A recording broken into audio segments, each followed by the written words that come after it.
হিন্দুরা তো বিপদেই আছে। গ্রামাঞ্চলে গিয়ে দেখুন না, হিন্দুদের উপর টর্চার হচ্ছে, অত্যাচার হচ্ছে। কারা করছে? কারা করছে? এই তৃণমূলের গুন্ডারা করছে।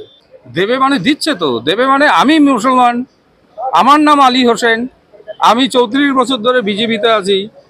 মুসলমান ভোট দেয় না বিজেপিতে? মুসলমান ভোট বিজেপিতে দেয়।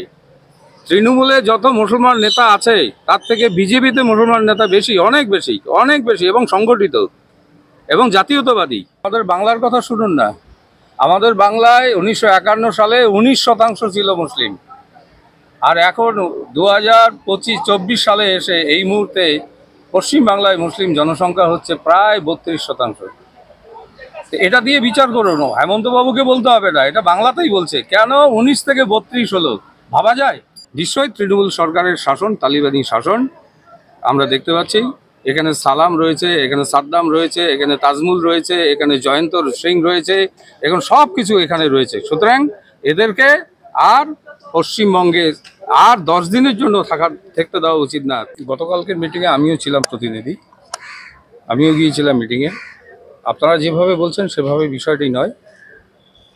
ভারতীয় জনতা পার্টির এবারে আমাদের নির্বাচনী ইস্তাহার এবং উন্নয়নের যে বার্তা, সবকা সাথ, সবকা বিকাশ, সবকা বিশ্বাস এবং সবকা প্রয়াস, এই স্লোগান দেশের জাতীয়তাবাদী মানুষের জন্য একটা গৌরবের স্লোগান মাননীয় প্রধানমন্ত্রী দিয়েছেন দেশের ডেভেলপমেন্টের জন্য। এটা অবশ্যই আছে, ছিল, থাকবে। মোদিজি যতক্ষণ, শুধু না, বিজেপি সরকার যতক্ষণ থাকবে ততক্ষণ ভারতবর্ষের মানুষের ডেভেলপমেন্টের কথা বলবে। এটাই এই স্লোগানের মাধ্যমে বলা হয়েছে। সুতরাং এখানে বিরোধিতার কোনো ব্যাপার নাই, জায়গা নেই। হ্যাঁ, আমরা আমাদের বক্তব্য মাননীয় সুকান্ত মজুমদার রাজ্য সভাপতি পরিষ্কার করে বলেছেন। শুভেন্দুবাবুর বক্তব্যের পরে রাজ্য সভাপতি বলেছেন, উনি যেটা বলেছেন সেটাই আমাদের বক্তব্য। একটা কথা তো বলতেই হয় দাদা, যে শুভেন্দু অধিকারী তিনি বলছেন, আমি কোটানকোট বলছি, যে সংখ্যালঘু মোর্চা চাই না, 50 লক্ষ হিন্দুকে ভোট দিতে দেয়নি তৃণমূলের গুন্ডারা। কি বলবেন? তৃণমূলের গুন্ডারা ভোট দিতে দেয়নি এটা তো আমরা দেখছি। এবার তো ঘটনাই, ওরা অত্যাচার করেছে, বুথ জাম করেছে, রিগিং করেছে। ভোটের পরে আমাদের বিজেপি কর্মীদের উপর আক্রমণ হয়েছে, মারপিট হয়েছে, বাড়ি ভাঙচুর করেছে। এটা তো বাস্তব, এটা তো ঠিক আছে। কিন্তু তার মানে এইটা নয় যে সংখ্যালঘুদের ভোটের দরকার নেই, এরকম বিষয় না। বিজেপিতে সংখ্যালঘুরা আছে, সংখ্যালঘুরা ভারত জাতীয়তাবাদী সংখ্যালঘু ভাইরা আছে, দীর্ঘদিন ধরে আছে। এখানে রাহাত হোসেন ছিলেন প্রথম বিজেপির সংখ্যালঘু সেলের নেতা, তিনি স্বর্গত হয়েছেন। টানা 40 বছর তিনি বিজেপিতে কাজ করেছিলেন। এরকম বাদশাহ আলম থেকে শুরু করে অনেকেই বিজেপিতে ছিলেন এবং আছেন এখনো। সেই কারণে সংখ্যালঘু মোর্চা এটা ভারতবর্ষের জাতীয় মোর্চা, যেরকম যুব মোর্চা সেরকম সংখ্যালঘু মোর্চা এটা আছে, আমরা দেখতে পাচ্ছি। পার্টি এটা যদি না রাখে সেটা পার্টির ব্যাপার, পার্টি পরবর্তীতে জানাবে কি হবে কি হবে না। সেটা আমি এখন দেখছি বিজেপির সংখ্যালঘু মোর্চা আছে, অবশ্যই থাকবে সংখ্যালঘু। আপনার কি মনে হয় পশ্চিমবাংলায় হিন্দুরা বিপদে? সে তো দেখতেই পাচ্ছি, বাংলাদেশ থেকে আসা অনুপ্রবেশকারীরা বাংলা দখল করে নিচ্ছে। হিন্দুরা বিপদ হবে না? কি করে হবে না? অবশ্যই হবে। হিন্দুরা তো বিপদেই আছে। গ্রামাঞ্চলে গিয়ে দেখুন না, হিন্দুদের উপর টর্চার হচ্ছে, অত্যাচার হচ্ছে। কারা করছে? কারা করছে? এই তৃণমূলের গুন্ডারা করছে।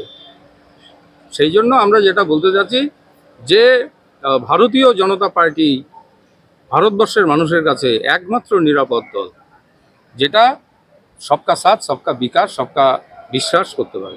শুভেন্দু অধিকারী বলছেন, আমি বুথে কাজ করা কর্মী হিসেবে এটা ছিল বাংলার মাটিতে দাঁড়িয়ে এটা অস্বীকার করার কোনো রকম জায়গা নেই যে শুধুমাত্র সনাতনী হিন্দুরাই বিজেপিকে ভোট দিয়েছে, সংখ্যালঘু মুসলিমরা বিজেপিকে ভোট দেয়নি। আমি আমার রাজনৈতিক দৃষ্টিকোণ থেকে বলছি, এর সঙ্গে ভারত সরকারের ডেভেলপমেন্টের যে স্কিম তার কোনো সম্পর্ক নেই। কি বলবেন এই বিষয়ে? আমাদের দলের মুখপাত্র মাননীয় শ্রমিক ভট্টাচার্য আছে, উনি বলবেন।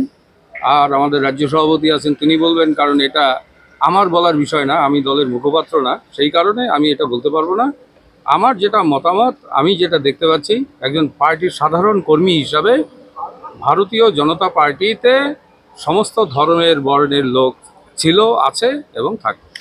মুসলমানদের জন্য বিজেপি যত যাই করুক, মুসলমানরা কোনোদিন কি বিজেপিকে ভোট দেবে? দেবে মানে দিচ্ছে তো। দেবে মানে আমি মুসলমান, আমার নাম আলী হোসেন, আমি 34 বছর ধরে বিজেপিতে আছি। মুসলমান ভোট দেয় না বিজেপিতে? মুসলমান ভোট বিজেপিতে দেয়। তৃণমূলে যত মুসলমান নেতা আছে তার থেকে বিজেপিতে মুসলমান নেতা বেশি, অনেক বেশি, অনেক বেশি, এবং সংগঠিত এবং জাতীয়তাবাদী। তৃণমূলে একটা লোক দেখান না জাতীয়তাবাদী মুসলমান কে আছে দেখান। আর বিজেপিতে আমি 100 মুসলিম জাতীয়তাবাদী নেতার নাম দেখাবো যারা রয়েছে বিজেপিতে। সেই কারণে ভারতীয় জনতা পার্টিতে মুসলিম ভাইদের সংখ্যা ভোট দেওয়ার ক্ষেত্রে হয়তো কম, সংখ্যাটা হয়তো কম, কিন্তু ভবিষ্যতে তারা যখন ভারতের এই অবস্থার কথা যখন জানতে পারবে আমাদের জাতীয়তাবাদী মুসলিম ভাইরা, তখন বিজেপিকেই তাদের প্রথম পছন্দ করতে হবে, অবশ্যই করবে।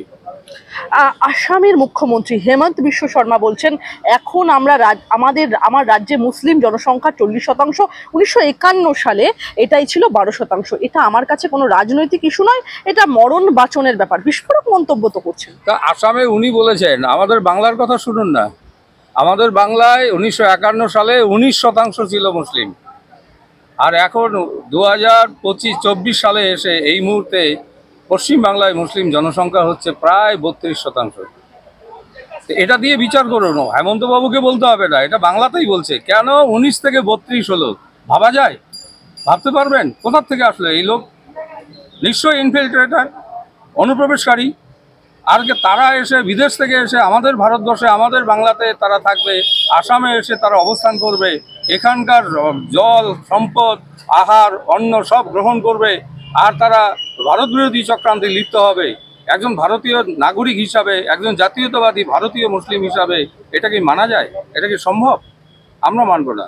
আমরাও অনুপ্রবেশের এগেনস্টে কথা বলছি, আমরা ইনফিল্ট্রেশনের এগেনস্টে কথা বলছি, সংখ্যালঘু মোর্চায় কথা বলছি। আপনাকে একটা কথা বলি, যেভাবে দিকে দিকে বেড়ে চলেছে নীতি পুলিশি আমরা দেখছি, আমরা কি তালিবানি শাসনের দিকে যাচ্ছি? নিশ্চয়ই তৃণমূল সরকারের শাসন তালিবানি শাসন আমরা দেখতে পাচ্ছি। এখানে সালাম রয়েছে, এখানে সাদ্দাম রয়েছে, এখানে তাজমুল রয়েছে, এখানে জয়ন্ত সিং রয়েছে, এখন সব কিছু এখানে রয়েছে। সুতরাং এদেরকে আর পশ্চিমবঙ্গে আর 10 দিনের জন্য থাকতে দেওয়া উচিত না। তালিবানের থেকেও একটা বেশি জুলুম সরকার আমাদের বাংলাতে চলছে।